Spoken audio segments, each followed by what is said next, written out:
Two major decisions today from the U.S. Supreme Court. Schools can be sued if they fail to stop one student from sexually harassing another.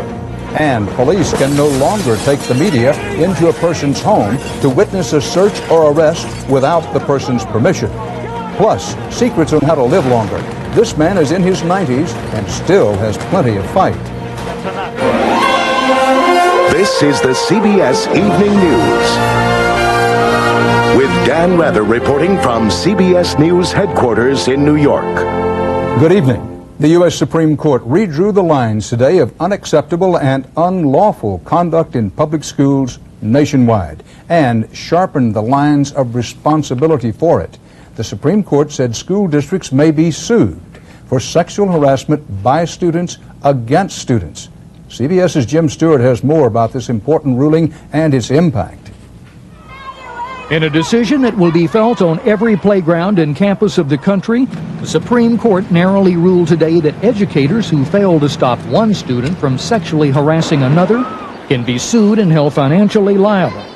The court did, however, set high standards for such a claim. First, the harassment must be severe and pervasive, and authorities have to know about it and still act deliberately indifferent.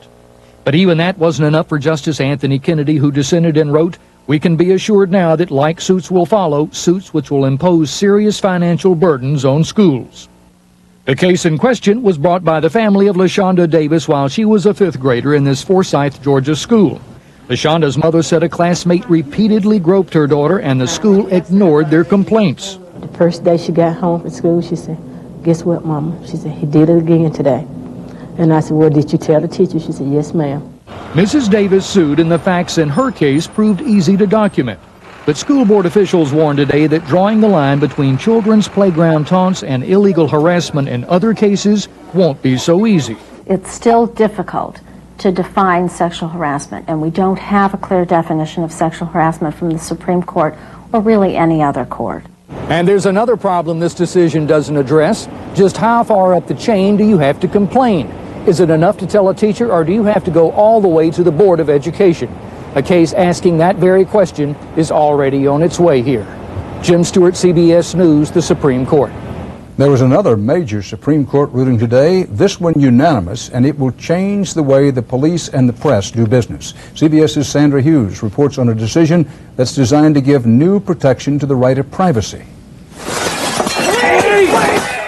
It's become a staple of television, especially reality-based shows.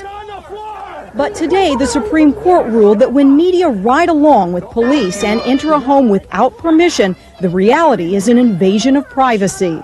From today forward, it would be the height of folly for any media organization to participate in a ride-along orchestrated by a law enforcement entity. The Supreme Court looked at two cases where law enforcement agencies took journalists along during the execution of search warrants.